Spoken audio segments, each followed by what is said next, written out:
For as long as I can remember, the Orient Mako series of dive watches has just been a staple in the affordable watch scene. They're always recommended as a good budget choice, but they've also always been automatic. But that changes as of today. I've got my hands on a brand new Orient Mako, and this new one is solar. Now, this isn't the solar chronograph version that they released a while ago. This is just like a pure Mako that's been made into a solar watch, essentially. But I did have my concerns after seeing some of the stock photos. So they seem to have used the same bezel across the board, and at least on the photos, I'm just not sure it works. But thanks to Tuss Watches for sending these in on loan, we can actually have a look at them in the flesh and see if any of them can pull off that bezel, and if any of them are any good too. So let's take a quick look at them, eh? So I'll link them all in the video description. I think Tom has sent me a few different colours of this. If there are any active offers for this, I'll also put them in the video description.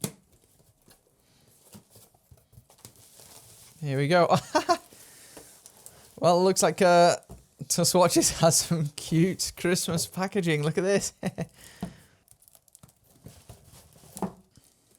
Now, Tom said to me he thinks at least one or two of them have pulled off the bezel, but he had similar doubts to me when he first saw them. So let's take a quick look.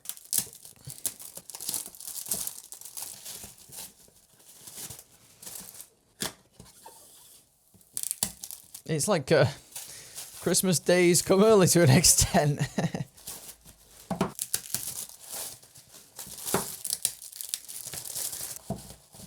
So the code name for these is a little confusing, RA-WJ000, and all the code names seem to end in 10B. Orient really needs to clean up its naming scheme, in my opinion.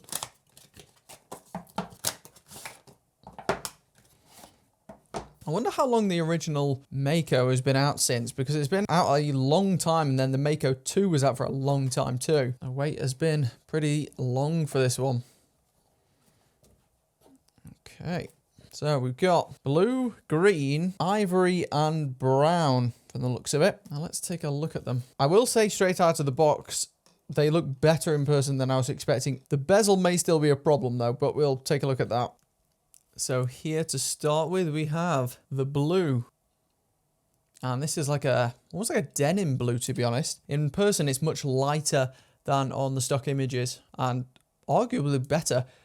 Really like the applied markers and the overall proportions. I think this is, as far as the dial goes, is one of the better looking Makos for sure. And similar applies to the bezel too. Now in the stock photos, and I'm not sure if you can see that here, but the bezel looks far darker than in real life. In those photos, it looks like almost like a green brown, but in reality, it's much more neutral. It's almost like a grey brown, but it's not as offensive as I first thought at all. Still quite smooth there. I will leave the stickers on because these will be going back. I was just tempted to have a quick look at them. We know what to expect from this bracelet anyway. This is the same bracelet that's shipped with tons of watches before from Orient. It's decent and you know, good enough for the price point. The RRP for these is £300. That's what they've launched at, which is quite steep for a solar-powered watch. You can get to some solar-powered dive watches for less than that, but these all look actually good in person, especially this next one. Let's take a look at that. Now, this is the ivory, I think they're calling it. And if you follow the newsletter, this is the one I said I think would look good and might be able to pull off that bezel. I wonder what this dial is made of, because the dial literally looks exactly like ivory itself. Not just the color, but the actual texture. Wow. I think that's actually really good looking. And it's also pretty small. Something else, as you might expect, given it's not automatic, is these Mako watches are the thinnest I've seen to date. Because, of course, a solar-powered movement is much thinner than an automatic. And I'm not sure exactly where the solar portion of the watch is. Is it that bezel?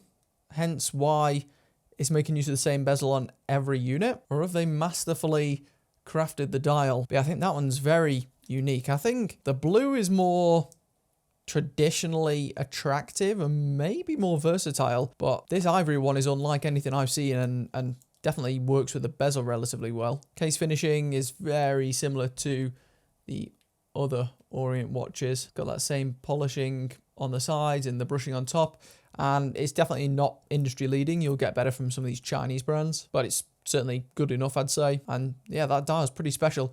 The only other one I thought from the stock images that might work with the bezel was this next one, the brown one. But in person, I'm not feeling this combination as well. Now, the brown dial itself looks good, but I don't know. I just feel like you've got two kind of similar but kind of clashing tones there. The bezel has almost like a greenness to it in comparison. And I definitely preferred the first two.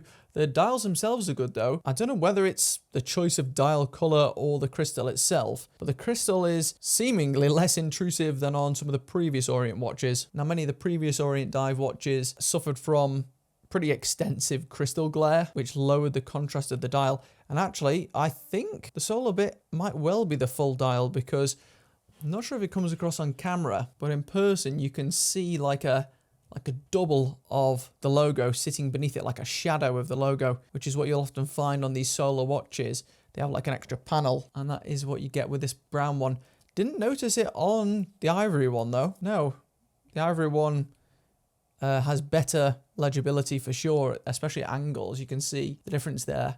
The ivory coloured one doesn't have that, but is, you know, apparently still Solar. The movement in these, by the way, what is it? It's the VS422. I mean, it says here Orient caliber, but that is basically a Seiko movement. Epson, which is like Seiko's parent company, owns Orient as well. So they do tend to use a lot of Seiko movements or adaptations of Seiko movements. Now, here's the green one. It's an unusual choice of green, this. In some ways, kind of suits the Christmas theming, because this lighter green almost looks like some of the decorations you get at Christmas time. A bit like Christmas cracker green or something. First impressions overall as far as the colours go, I think the standout is the ivory for its uniqueness. I think a lot of people are going to like the ivory. And then the blue and the green, not sure which goes best or which I prefer. You'll have to let me know in the comments. The only one that I'm really not feeling is the brown. Not sure what it is, just, yeah, unimpressed with that one. But let's check the size. Across the width, I think they advertise this as 39.9, and it is indeed. Lug to lug,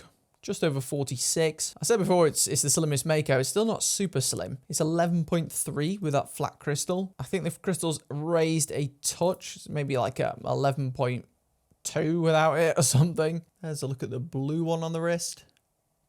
I think that's maybe the most versatile out of all of them, simply because of the popularity of denim. This definitely goes with that. And you can kind of get away with the bezel a bit too.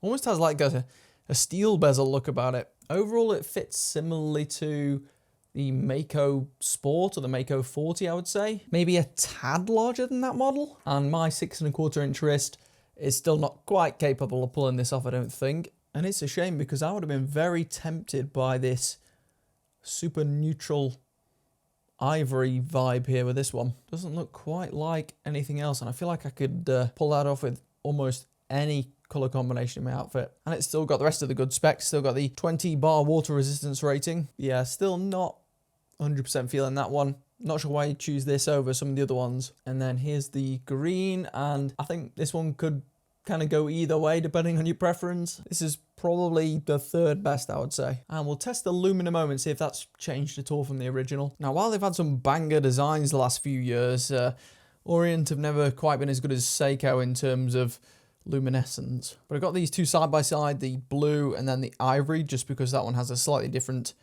dial tone. See if that makes any difference. So that's been going for a little while now, and that seems decent, like average run of the mill. I'm pretty sure that's similar to the previous Mako watches. You'll notice the hands stand out much more than the markers. So I have to say, this has gone slightly better than I was expecting. I was expecting this to be a complete bomb across the board, but it certainly isn't quite that. There's at least two colors here that are viable, which is good. I think they had a stronger 2023 than they did 2024. But this isn't a bad way to round out the year, especially this one. Let me know what you think in the comment section below. They're all linked in the description. Cheers to Tuss Watches for letting me have a sneak peek at these, a first little look at them.